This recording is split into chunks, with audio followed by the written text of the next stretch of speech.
أعوذ بالله من الشيطان الرجيم. بسم الله الرحمن الرحيم. إذ قال الله يا عيسى ابن مريم اذكر نعمتي عليك وعلى والدتك إذ أيدتك بروح القدس تكلم الناس في المهد وكهلا وإذ علمتك الكتاب والحكمة والتوراة والإنجيل وإذ تخلق من الطين كهيئة الطير بإذني فتنفخ فيها فتكون طيرا بإذني وتبرئ الأكمه والأبرص بإذني وإذ تخرج الموتى بإذني وإذ كففت بني إسرائيل عنك إذ جئتهم بالبينات فقال الذين كفروا منهم إن هذا إلا سحر مبين. سورۃ المائدہ آیت نمبر 110. اللہ تبارک و تعالیٰ نے اس آیت میں عیسیٰ علیہ السلام کو جو معجزے عطا فرمائے تھے ان میں سے چند مشہور معجزات کا تذکرہ فرمایا اور ساتھ میں اپنی نعمتوں کا بھی تذکرہ کر کے انہیں یاد دلایا. اور اس آیت کا جو مقصد ہے، اس سے جو ایک پیغام ملتا ہے، جو ایک بات سمجھ میں آتی ہے کہ جو لوگ عیسیٰ علیہ السلام کو خدا مانتے ہیں یا تین میں کا ایک مانتے ہیں، ان اللہ ثالث ثلاثہ، کہ اللہ تبارک و تعالیٰ تین میں کا ایک ہے، یعنی تین خدا ہیں، ایک عیسیٰ علیہ السلام، دوسرے مریم علیہ السلام اور تیسرے اللہ تبارک و تعالیٰ. تو جو لوگ اس طرح سے اللہ کے ساتھ ان دونوں کو بھی خدا مانتے ہیں یا پھر اللہ تبارک و تعالیٰ کا انہیں بیٹا مانتے ہیں، تو انہیں یہ معلوم ہونا چاہیے کہ اللہ تبارک و تعالیٰ نے ان کو مریم علیہ السلام کے بطن سے پیدا کیا ہے. اور جو کسی کے بطن سے پیدا ہونے کا محتاج ہو،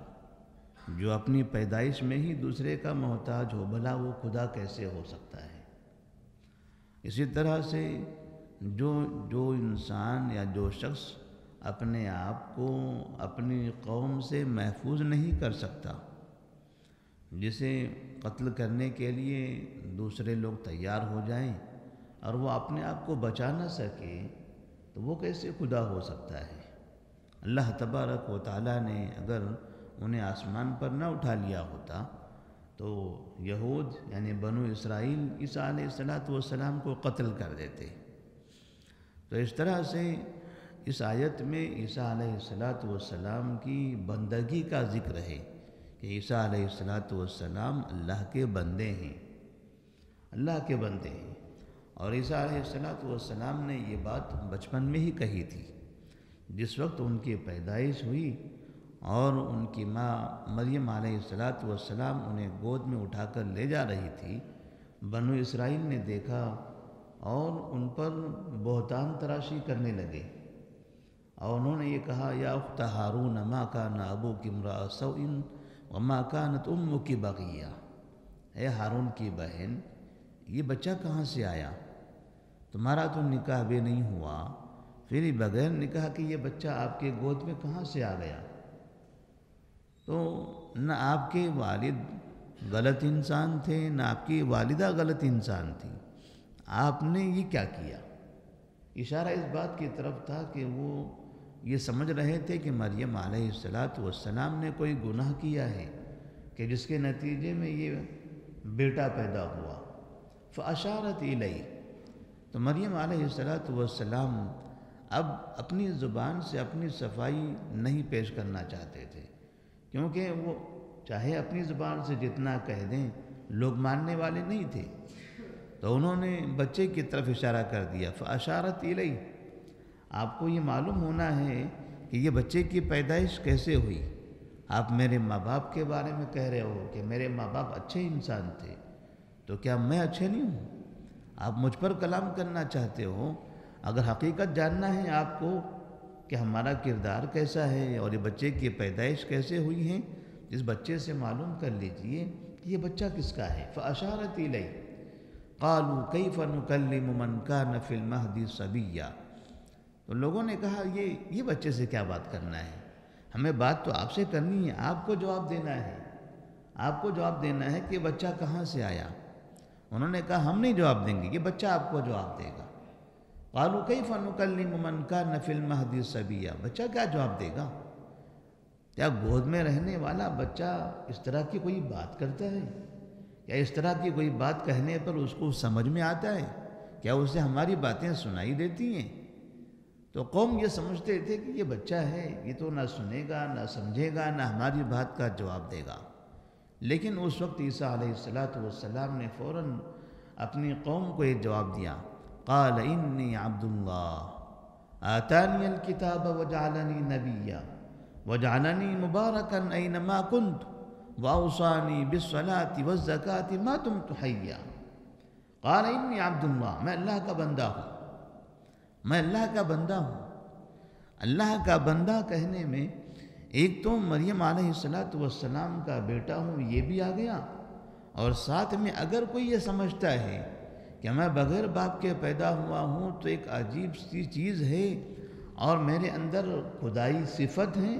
تو اسے بھی یہ معلوم ہونا چاہیے کہ میں اللہ کا بندہ ہوں، میرے اندر خدائی صفت نہیں ہے، مجھے اللہ نے پیدا کیا۔ آتانی الکتاب وجعلنی نبیا، اللہ نے مجھے کتاب عطا فرمائی اور مجھے نبی بنایا ہے۔ تو اس طرح سے عیسیٰ علیہ السلام پر اللہ تبارک و تعالیٰ کی جو نعمتیں ہیں، ان نعمتوں میں سے ایک نعمت یہ تھی کہ انہوں نے بچپن میں ماں کی گود میں بات کیا تھا، اور اس بات میں، اس کلام میں انہوں نے جہاں اپنی حقیقت کا اظہار کر دیا کہ ان کی ذات کیا ہے، ان کی شخصیت کیا ہے، وہیں پر انہوں نے اپنی والدہ کی پاک بازی کا،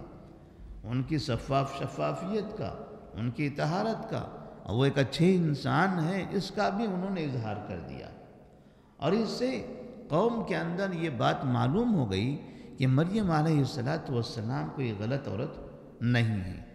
اللہ تبارک و تعالیٰ نے انہی سے متعلق کچھ باتیں اس آیت میں، آیت نمبر 110 میں بیان فرمائی ہیں، جس کا ابتدائی حصہ کل کے درس میں بیان کیا گیا تھا کہ اذ قال اللہ یا عیسی ابن مریم اذکر نعمتی علیک وعلی والدتک، یاد کرو اس دن کو جو اللہ تبارک و تعالیٰ نے کہا اے عیسیٰ بن مریم، یاد کرو میری نعمت کو تم پر اور تمہاری والدہ پر، کہ کس کس طرح کی نعمتیں ہم نے تم پر اور تمہاری والدہ پر نازل فرمائی ہیں۔ والدہ پر نعمتوں میں سے ایک نعمت یہ ہے کہ ان کی والدہ مریم علیہ السلام جب ایک دور تھا کہ وہ محراب میں اللہ تبارک و تعالیٰ کی عبادت کرتی تھی، تو اللہ تبارک و تعالیٰ انہیں غیب سے بے موسم پھل روزی عطا فرماتا تھا۔ جب زکریا علیہ السلام، جس کا تذکرہ قرآن مجید میں موجود ہے، کہ جب زکریا علیہ السلام ان کے پاس گئے کہ دیکھیں مریم علیہ السلام کا حال کیا ہے، کیونکہ مریم علیہ السلام کے کفیل زکریا علیہ السلام تھے، ان کی نگرانی میں وہ تربیت پا رہے تھے، تو وہ وقتاً فوقتاً دیکھنے کے لیے جاتے، ملاقات کرنے جاتے۔ ایک مرتبہ وہ گئے، فلما دخل علیہا زکریا المحراب وجد عندها رزقا قال یا مریم انا لکی ھذا قالت هو من عند اللہ۔ زکریا علیہ السلام ان کے پاس گئے تو دیکھا وہاں پر الگ الگ قسم کی غذائیں ہیں، الگ الگ قسم کے پھل موجود ہیں، تو ان سے سوال کیا انا لکی ھذا، یہ سب کہاں سے آیا ہے؟ قالت هو من عند اللہ، یہ اللہ تبارک و تعالیٰ کی جانب سے ہے۔ تو اللہ تبارک و تعالیٰ نے زکریا مریم علیہ السلام کو اس طرح سے غیب سے روزی بھی عطا فرمائی، اور پھر اللہ تبارک و تعالیٰ نے ان کے بطن سے بنو اسرائیل کے آخری نبی عیسیٰ علیہ السلام پیدا فرمایا، اور پھر یہ پیدائش بھی دنیا کے لیے ایک معجزہ ہے۔ سب سے پہلے انسان آدم علیہ السلام تھے جو بغیر ماں اور بغیر باپ کے پیدا ہوئے، اور یہ دوسرے نبی ہیں جو بغیر باپ کے پیدا ہوئے۔ ان کی پیدائش بھی ایک معجزہ ہے، اور پھر دنیا کی زندگی اور یہاں سے آسمان پر اٹھایا جانا یہ بھی ایک معجزہ ہے۔ نبی کریم صلی اللہ علیہ وسلم مکہ مکرمہ سے بیت المقدس گئے اور وہاں سے آسمان پر گئے، اور صبح ہونے سے پہلے واپس مکہ میں پہنچ گئے۔ لیکن عیسیٰ علیہ السلام اللہ تبارک و تعالیٰ نے جب ان کو اوپر اٹھا لیا تو وہ اس وقت سے لے کر آج تک بھی 2023 سال، جیسا کہ 2023 چل رہا ہے، تو اگر بالضبط یہ تاریخ مان لیں کہ عیسیٰ علیہ السلام کی پیدائش کو 2023 سال ہو رہے ہیں، کیونکہ جن لوگوں نے یہ تاریخ بنائی ہے جو 2023 ہم استعمال کر رہے ہیں، ان لوگوں کا یہ ماننا ہے کہ یہ تاریخ عیسیٰ علیہ السلام کی پیدائش سے شروع ہو رہی ہے۔ اگر ہم اس کو صحیح تسلیم کر لیں تو اس کا مطلب یہ ہوا کہ 2023 سال ہو چکے ہیں عیسیٰ علیہ السلام کی پیدائش کو، اور پھر اس کے بعد تقریباً 30-35 سال کے بعد اللہ تبارک و تعالیٰ نے انہیں آسمان پر اٹھایا، تو پھر اس طرح سے کم 2000 سال 2000 سال کا عرصہ گزر چکا ہے، عیسیٰ علیہ السلام آسمان پر ہے۔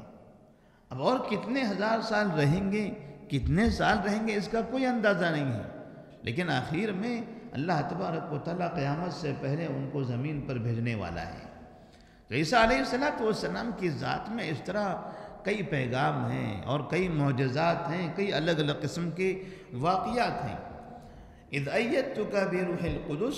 تکلم الناس فی المہد وکہلا وَإِذْ عَلَّمْتُكَ الْكِتَابَ وَالْحِكْمَةَ وَالتَّوْرَاةَ وَالْإِنْجِيلَ، کہ جب میں نے تمہاری تائید کی روح القدس سے، جبرائیل علیہ السلام سے، اور تم لوگوں سے بات کرتے رہے، یا تم نے لوگوں سے بات کیا ماں کی گود میں، جیسا کہ تم جوانی میں اور بڑی عمر میں بات کرتے تھے۔ وَإِذْ عَلَّمْتُكَ الْكِتَابَ وَالْحِكْمَةَ وَالتَّوْرَاةَ وَالْإِنْجِيلَ، اور میں نے تم کو کتاب اور حکمت، تورات اور انجیل یہ سب سکھائی ہے۔ کتاب سکھایا، حکمت سکھائی۔ بعض مفسرین نے کتاب اور حکمت کا مطلب یہاں پر یہ لیا ہے، کتاب یعنی لکھنا پڑھنا،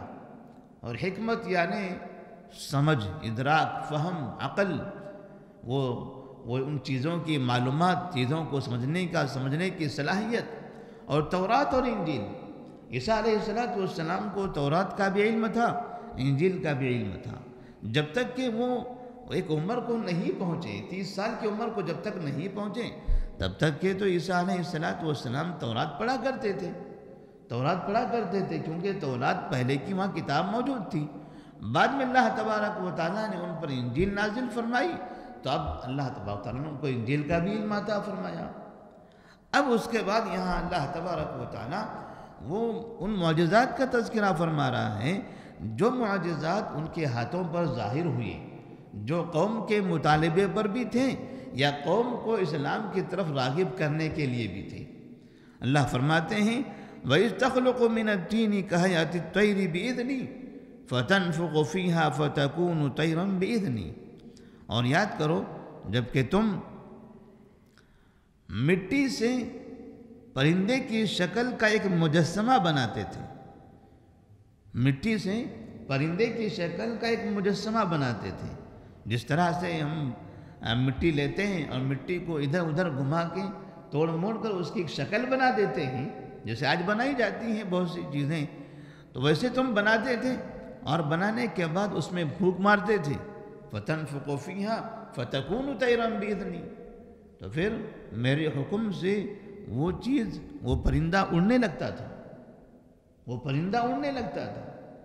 تم نے مٹی کا پتلا بنایا پرندے کی شکل کا،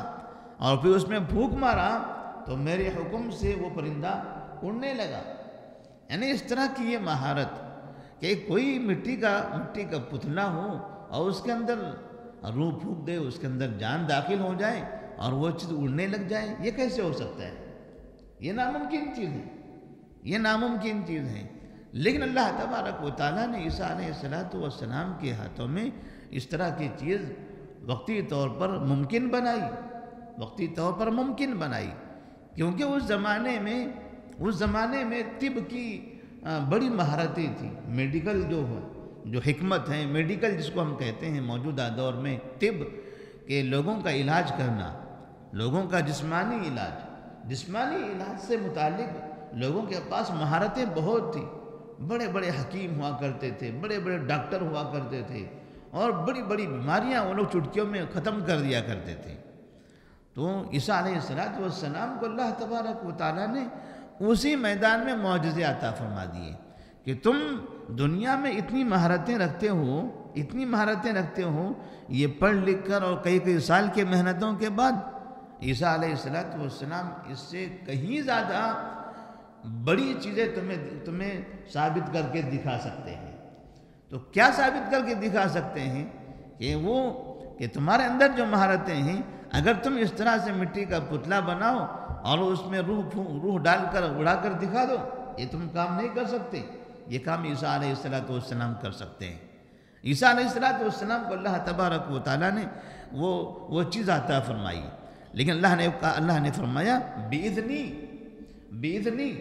یعنی عیسیٰ علیہ السلام اسی طرح ہم کہیں بھی مٹی کا پتلا بنا کر اڑاتے تھے، ایسا نہیں ہے. مٹی کا پتلا بنانا وہ بھی اللہ کے حکم سے ہوتا تھا، اور پھر اس میں پھونکنا اور وہ پھونکنے کے بعد وہ پرندہ اڑ جائے، یہ بھی اللہ کے حکم سے ہوتا تھا. یہ اس طرح کی چیزیں تیار کرنا عیسیٰ علیہ السلام کی قدرت میں نہیں تھی. ایسا نہیں تھا کہ اللہ نے ان کو وہ قوت عطا فرمائی تھی یا ان کے اندر وہ قدرت تھی. جیسا کہ لوگ سمجھتے ہیں، بعض مرتبہ ایسی چیزوں کے ذریعے لوگ یہ اندازہ لگاتے ہیں، یہ کہنے لگتے ہیں کہ ان چیزوں کی قدرت ان کے اندر موجود تھی. حالانکہ یہ قدرت ان کے اندر موجود نہیں تھی، اللہ تبارک و تعالیٰ کے حکم سے یہ کام ہوا تھا. وَتُبْرِئُ الْأَكْمَحَ وَالْأَبْرَصَ بِإِذْنِی، اور تم مادرزاد پیدائشی اندھے کو اچھا کر دیتے. اب جو انسان پیدائشی اندھا ہو، عام طور پر اس کا علاج نہیں ہوتا ہے. جو بعد میں نابینا ہو جائے اس کا علاج ہوتا ہے. جو پیدائشی نابینا ہو تو اس کو بینا بنانا یہ مشکل ہے. اور اس زمانے میں جو طب تھا، جو حکمتیں تھیں لوگوں کے پاس، جو علاج کرنے کی صلاحیتیں تھیں، تو ان کے اندر یعنی اس طرح سے قوت موجود تھی، ایسی صلاحیت موجود تھی کہ اگر کوئی انسان بعد میں نابینا ہو جائے، آنکھ خراب ہو جائے، تو علاج کر کے اس کی آنکھ کو درست کیا جا سکتا تھا. لیکن جو پیدائشی نابینا ہو تو ایسی صورت میں اس زمانے کی جو حکمت اور طب تھا، وہ طب کے اندر ایسی کوئی چیز موجود نہیں تھی کہ اس کو بینا کر دیں یا اس کو بینائی واپس لوٹا دیں. تو عیسیٰ علیہ السلام کے سامنے جب اس طرح سے کوئی بیمار انسان جو پیدائشی نابینا ہوا جاتا، تو آپ ان کے چہرے پر ہاتھ پھیر لیتے، اس طرح سے ان کی آنکھیں واپس آ جاتی. وَتُبْرِئُ الْأَكْمَحَ وَالْأَبْرَصَ، اور کوڑ کی جو بیماری ہے، برس کی جو بیماری ہے کہ جس سے انسان کا جسم آہستہ آہستہ خراب ہونے لگتا ہے، اس بیماری کا بھی کوئی علاج نہیں تھا. لوگ اس بیماری کے علاج سے عاجز تھے. عیسیٰ علیہ السلام نے اس بیماری کا علاج کر کے بھی دکھا دیا. کوڑ کا کوئی مریض آتا، آپ اس کے بدن پر ہاتھ پھیرتے، اس کی بیماری بھی ٹھیک ہو جاتی. وَإِذْ تُخْرِجُ الْمَوْتَى بِإِذْنِی، اور ایک چیز کہ آپ مردوں کو میرے حکم سے زندہ کر دیتے تھے، انہیں قبروں سے نکال دیتے تھے. کسی قبر کے بارے میں اگر آپ کو لوگوں کو بتانا ہوتا معجزے کے طور پر، تاکہ لوگ آپ کو نبی تسلیم کر لیں، آپ پر ایمان لے آئیں، تو کسی قبر کے پاس جاتے اور اسے کہتے قم باذن اللہ، اللہ کے حکم سے آپ کھڑے ہو جاؤ، اٹھ جاؤ. تو وہ قبر پھٹ جاتی، قبر کے اندر سے وہ انسان زندہ ہو کر باہر نکل جاتا. یا کوئی مردہ لاش ہوتی، لوگوں کے سامنے کوئی مرا ہوا انسان ہوتا، آپ اسے کہتے قم باذن اللہ، اللہ تعالیٰ کے حکم سے کھڑے ہو جاؤ، تو اس طرح سے وہ مردہ انسان بھی زندہ ہو جایا کرتا تھا. تو تو جسے انسانوں نے اپنی آنکھوں سے دیکھا تھا کہ وہ مردہ ہو چکا ہے، اور جس کو بچانے کے لیے طبیبوں نے اور حکیموں نے محنتیں کی ہوں اور اس کے لیے اپنی صلاحیتیں صرف کی ہوں کہ کسی طرح اس کو بچایا جائے دواؤں کے ذریعے، لیکن نہیں بچا سکے اور وہ مر گیا۔ اب تمام کے تمام طبیب، اطباء اور حکماء یہ جواب دے گئے، اب ان کے ہاتھوں میں کچھ نہیں رہا، انہوں نے کہہ دیا اب ہم ہاتھ اٹھا لیتے ہیں، اب ہمارے پاس اس کا کوئی علاج نہیں ہے۔ تو عیسیٰ علیہ السلام وہاں پر پھر اپنا معجزہ ظاہر کرتے کہ ٹھیک ہے آپ سب عاجز آ گئے، چلیے اب اس کو زندہ کر کے ہم دکھاتے ہیں، تو عیسیٰ علیہ السلام ایسے مردوں کو زندہ کر دیتے تھے، لیکن ہمیشہ تمام مردوں کو زندہ کرتے بیٹھتے ایسا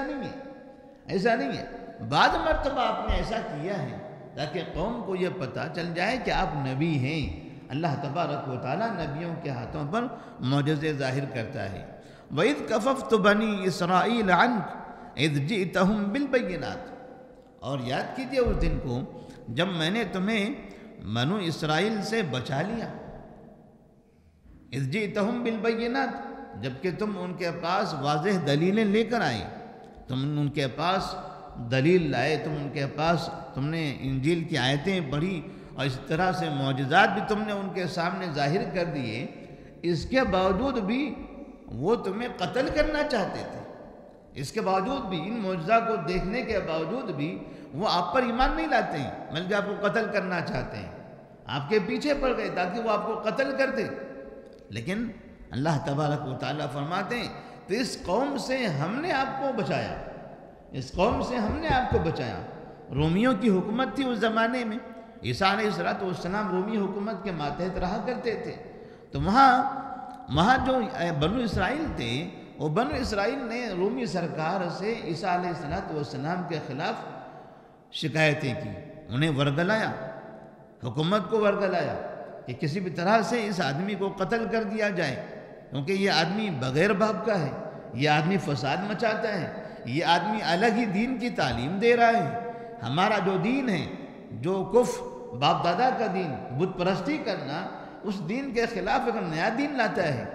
اس نئے دین کے ذریعے ہمارے درمیان اختلافات ہو رہے ہیں، اس طرح کی باتیں انہوں نے رومی سرکار سے کہی۔ تو اس کے بعد رومی حکومت نے اور اس کے وہاں کے جو بنو اسرائیل تھے ان لوگوں نے مل کر عیسیٰ علیہ السلام کو قتل کرنا چاہا، تو اللہ تبارک و تعالیٰ نے پھر انہیں آسمان پر اٹھا لیا، اور پھر اس قوم نے، یہ بنو اسرائیل نے اور یہ رومیوں نے عیسیٰ علیہ السلام کی جگہ پر ان کی شکل کے حساب سے ان کا ملتا جلتا کسی انسان کو پکڑ لیا اور اس کو صلیب پر چڑھا دیا، اور سمجھنے لگ گئے کہ ہم نے عیسیٰ علیہ السلام کو صلیب پر چڑھایا ہے، جبکہ اللہ تبارک و تعالیٰ نے انہیں آسمان پر اٹھا لیا۔ تو اللہ تبارک و تعالیٰ فرماتے ہیں وَإِذْ كَفَفْتُ بَنِي إِسْرَائِيلَ عَنْكَ إِذْ جِئْتَهُمْ بِالْبَيِّنَاتِ، اب یاد کرو اس دن کو جب ہم نے آپ کو بنو اسرائیل سے بچا لیا تھا، جبکہ تم ان کے پاس کئی طرح کی نشانیاں لے کر آئے تھے، کئی طرح کے معجزے تم نے ان کے سامنے ظاہر کیے۔ فَقَالَ الَّذِينَ كَفَرُوا مِنْهُمْ إِنْ هَذَا إِلَّا سِحْرٌ مُبِينٌ، تو ان میں سے جن لوگوں نے کفر کیا انہوں نے کہا کہ إِنْ هَذَا إِلَّا سِحْرٌ مُبِينٌ، یہ معجزات کو دیکھنے کے بعد وہ کہنے لگے کہ یہ سب کے سب کھلا ہوا جادو ہے، یہ سب جادو ہے۔ معجزے دیکھنے کے بعد ایمان لاتے ہیں، لیکن انہوں نے ایمان نہیں لایا اور سرکشی کرنے لگ گئے، انہوں نے اس عمل کو جادو کہا اور عیسیٰ علیہ السلام کو قتل کرنے کے پیچھے پڑ گئے۔ جیسے نبی کریم صلی اللہ علیہ وسلم نے چاند کے 2 ٹکڑے کر کے دکھائے تو مکہ والوں نے کہا یہ محمد کا جادو ہے، محمد نے ہم پر جادو کر دیا ہے۔ بجائے اس معجزے کے دیکھنے کے بعد ایمان لانے کے، انہوں نے جادوگر کہا اور نبی کو قتل کرنے کی کوشش کی۔ بالکل اسی طرح سے عیسیٰ علیہ السلام کے ان معجزات کو جادوگری کہا اور انہیں قتل کرنے کی کوشش کی، تو اللہ تبارک و تعالیٰ نے عیسیٰ علیہ السلام کو محفوظ کر لیا۔ تو جو انبیاء دنیا میں آئے، کچھ لوگوں کو ان کی قوموں نے قتل کر دیا، اس میں وہ کامیاب بھی ہو گئے۔ کچھ ایسے انبیاء تھے جن کو اللہ تبارک و تعالیٰ نے بچا لیا، جیسے آخری نبی محمد صلی اللہ علیہ وسلم کئی مرتبہ قتل کرنے کی کوشش کی گئی، لیکن اللہ تعالیٰ نے آپ کو محفوظ کر لیا۔ اور ایک نبی یہ ہیں عیسیٰ علیہ السلام، اللہ نے ان کو بچایا تو، لیکن بچانے کے ساتھ ساتھ ان کو آسمان پر اٹھا لیا، ان کو آسمان پر اٹھا لیا۔ تو یہ بھی دنیا کا ایک معجزہ ہے، یہ بھی دنیا کا ایک معجزہ ہے، ورنہ دنیا میں کوئی بھی ایسا انسان نہیں ہے جو زمین سے آسمان پر گیا ہو اور وہاں موجود ہو، وہاں موجود ہو۔ نبی صلی اللہ علیہ وسلم زمین سے آسمان پر گئے لیکن واپس آ گئے، آدم علیہ السلام آسمان پر تھے، نیچے آ گئے اور دنیا میں انہوں نے زندگی گزاری اور زمین پر ہی ان کی تدفین ہوئی، یہیں پہ ان کا انتقال ہوا۔ لیکن عیسیٰ علیہ السلام ابھی بھی آسمان پر موجود ہیں اور قیامت سے پہلے وہ زمین پر اترنے والے ہیں۔ تو اس طرح سے یہ جو آیت ہے یہ عیسیٰ علیہ السلام کے ماننے والوں کے لیے ایک عبرت ہے، ان کی ایک نصیحت ہے، پیغام بھی ہے۔ آج بھی بہت سے عیسائی جو عیسیٰ علیہ السلام کو اپنا ماننے کا دعویٰ کرتے ہیں، تو وہ عیسیٰ علیہ السلام کو بجائے نبی ماننے کے وہ خدا مانتے ہیں، وہ انہیں خدا مانتے ہیں، جبکہ وہ یہ بھی کہتے ہیں کہ انہوں نے عیسیٰ علیہ السلام کو قتل بھی کر دیا ہے۔ بھلا یہ کیسے ہو سکتا ہے کہ ایک انسان اپنے خدا کو قتل بھی کرے اور پھر کہے کہ یہ ہمارا خدا ہے؟ وہ خدا ہے تو اس نے اپنے آپ کو بچا لیا ہوتا، وہ خدا ہے تو اس نے اپنی حفاظت کی ہوتی۔ ایک انسان خدا کو قتل کرنے میں کامیاب ہو جائے تو پھر وہ خدا بھلا ان کی زندگی میں کیا کام کرے گا؟ وہ ان کی زندگیوں کی حفاظت کیسے کرے گا؟ تو اس طرح سے یہ ایک دو طرح کی سوچ اور فکر ہے۔ اور جب اللہ تبارک و تعالیٰ کوئی انسان حق بات کو قبول کرنے سے انکار کرتا ہے، سرکشی کرنے لگتا ہے، تو ان کی آنکھوں کو اندھا کر دیتا ہے، پھر انہیں سمجھ میں نہیں آتا کہ وہ کیا کر رہے ہیں، کیا ان کا عقیدہ ہے اور کیا وہ سمجھ رہے ہیں۔ جیسے ہم دیکھتے ہیں ہمارے پاس اتنے عقل مند لوگ ہیں، اتنے پڑھے لکھے لوگ ہیں، اتنی تعلیم یافتہ لوگ ہیں، ملک میں ایک بڑی تعداد ایسی ہیں جو بہت زیادہ اعلیٰ تعلیم یافتہ بھی ہیں، بڑی مہارتیں بھی ہیں ان کے پاس، لیکن جب ان سے پوچھا جاتا ہے ان کے خداؤں کے بارے میں تو وہ کسی جانور کی طرف اشارہ کر دیتے ہیں کہ یہ جانور ہمارا خدا ہے، یہ جانور ہمارا خدا ہے۔ تو یہاں جب انسان کفر کرے، انسان اپنے رب کی نافرمانی کرے، رب کا راستہ چھوڑ دے، تو ایسی صورت میں اس کی عقل اندھی ہو جاتی ہے، اس کی آنکھیں اندھی ہو جاتی ہیں اور وہ عجیب طرح کی چیزیں سوچنے اور سمجھنے لگتا ہے۔ تو اللہ تبارک و تعالیٰ کا بڑا احسان ہے کہ اللہ تبارک و تعالیٰ نے ہمیں ایمان والا بنایا ہے، اللہ تعالیٰ نے ہمیں نبی کا امتی بنایا، نبی پر ایمان لانے والا بنایا۔ اللہ سے دعا ہے کہ اللہ تبارک و تعالیٰ ہمیں ہمیشہ ایمان پر قائم اور ثابت رکھے۔ السلام علیکم ورحمۃ اللہ وبرکاتہ۔